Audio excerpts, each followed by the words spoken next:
Gestão financeira mesmo, é uma gestão que vale para a nossa vida, como o Gilson falou, a gente está tendo que se readaptar e muitas pessoas estão se adaptando financeiramente para vencer esse momento difícil. No trade esportivo a gente tem que ter gestão se quiser manter no jogo do longo prazo e na bolsa de valores também. É um outro ensinamento também que eu vejo que a falta de um fundamento gera perder dinheiro, mas gera também um problema seguinte de um outro fundamento que é o controle emocional. Vou explicar.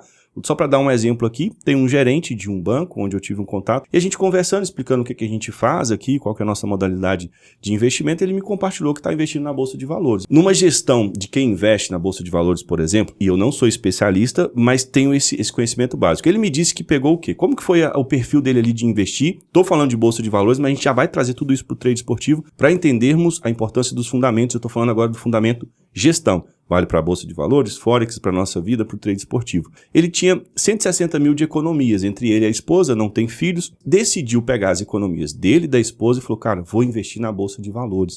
Tô vendo aqui um movimento, tem muita gente perto de mim ganhando dinheiro, pegou os 160 mil e comprou tudo em ações. Não sei quais ações que ele investiu, ele seguiu ali alguém que estava indicando, não foi ele que fez os estudos, isso ele me compartilhou, até me citou o nome de quem era ali que estava indicando, não vamos citar aqui nomes, mas enfim, ele foi por uma indicação do que comprar, que estava subindo, e até ficou um período com essa alta. E resumindo, quando ele me compartilhou, eu falei, cara, beleza, você pegou 160 mil e colocou tudo em ações? Sim. Eu falei, olha, o que eu faria? Só dei o meu... Ele me perguntou, o que você faria com esses 160 mil? Ele já tinha investido. Eu falei, olha, do pouco que eu entendo desse tipo de investimento, você precisa ter um fundo de emergência. O que é o fundo de emergência, Celso? Quando você vai para se tornar um investidor. O fundo de emergência é você ter pelo menos 12 meses do seu subsídio. Então, se você ganha 5 mil, foi mais ou menos, perguntei qual que é a sua despesa mensal. Eu falei, em torno de 5 mil reais. Pega esse dinheiro, coloca numa aplicação que tem baixo rendimento, mais alta liquidez, que você pode resgatar a qualquer momento, porque é fundo de emergência, você aceita um lucro baixo para poder sacar imediato. Eu pegaria aqueles outros 100 mil reais, os que sobraria, e dividiria em 4 frações de 25%. Pegaria 25%, investiria sim em negócios, em ações, investiria 25% ali na minha carteira, né? A gente está fazendo aqui uma carteira de investimentos. Colocaria 25% ali, talvez, em fundo imobiliário, em imóveis, pegaria 25%, colocaria em moeda estrangeira, equilibrando a minha carteira, e pegaria os outros 25% e deixaria como caixa. E o caixa segue o mesmo sentido do fundo de emergência. Ele vai estar num local onde você, num fundo de investimento, onde você consegue resgatar rapidamente e que te gera um percentual baixo de lucratividade, mas que você pode resgatar. Eu dividiria a minha carteira assim. Isso lá atrás, antes da crise acontecer, porque depois também que acontece é fácil de você falar. Essa conversa que a gente estava tendo lá atrás. Falei, é assim que eu investiria. Ah, cara, mas quer saber? Eu botei o 160 porque estou vendo que vai render muito mais do que desse jeito que você está falando. E realmente, se a bolsa fosse só alta, ele ia ganhar muito mais do que o que eu estava instruindo a ele. Em resumo, os 160 mil dele, ele apurou tudo agora, nessa última conversa que eu tive com ele, e virou 30 mil reais. Se ele tivesse feito, não o que eu falei para ele fazer, mas falei o que eu faria, nesse momento ele teria um fundo de emergência para poder, se precisar, resgatar. Ele teria aquele investimento em moeda estrangeira equilibrando a queda da Bolsa de Valores aqui no Brasil, porque aqui caiu, mas o dólar subiu, você tem uma carteira equilibrada, uma coisa vai compensar a outra,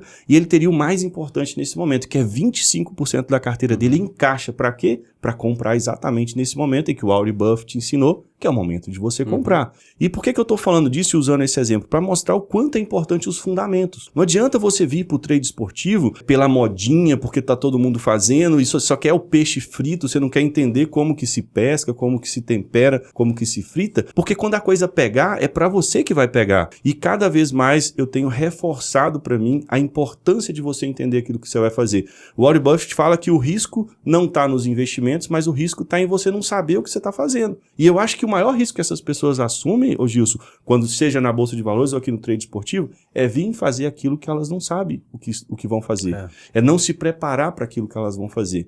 E eu defendo que 95% perde e 5% ganha porque eles não se preparam. Quem se prepara antes, entra para o jogo sabendo as regras do jogo. O Celso é um exemplo. Ele começou a investir a partir do momento que ele estava preparado. Ele não veio para isso daqui por modinha, seguindo o que a gente estava falando. Não, ele foi entender para começar a investir. Tanto que se eu perguntar ele sobre o fundamento hoje, ele sabe me dizer o porquê de cada uma das coisas que a gente ensinou no treinamento. Inclusive, eu relutei muito até vir, né? Até vir, porque você queria realmente entender. Então, isso para poder dizer da importância dos fundamentos, a gente deu aqui 2 exemplos, porque aí o cara acha que o problema é o emocional. O que fez ele vender, Gilson? Porque nas ações, entre aspas, eu não sou especialista, mas nas ações, praticamente, se a gente quiser, a grosso modo, você só perde dinheiro quando você vende a sua ação.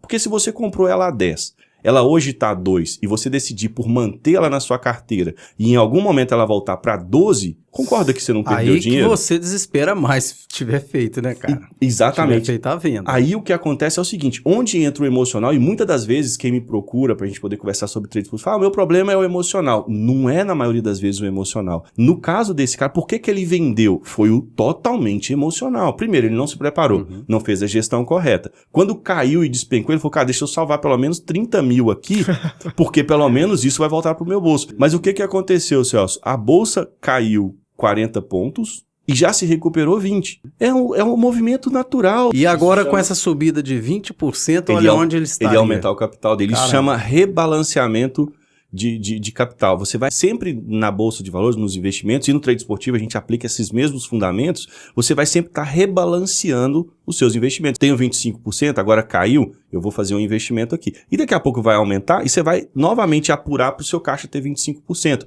Isso é o rebalanceamento de capital. Você vai pegando ali os seus investimentos e equilibrando eles o tempo todo. E o emocional pareceu que era emocional. Olha como eu consegui, nesse exemplo, identificar aquilo que eu falo o tempo todo. Tem hora que parece que o problema é emocional, mas não é. É uma consequência do problema maior. Ele não entendeu o que era a Bolsa de Valores, apesar de ser uma pessoa instruída. Ele não se observou para o que os ensinamentos básicos dizem de que o momento de compra e de venda são diferentes daqueles que ele falou, que ele acabou utilizando, e esqueceu da gestão de banco. Ele não fez gestão de banco. Ele pegou o dinheiro que ele tinha e comprou em ações. E não é assim que se faz. Quando ele for entender o fundamento, ele vai ver que não é.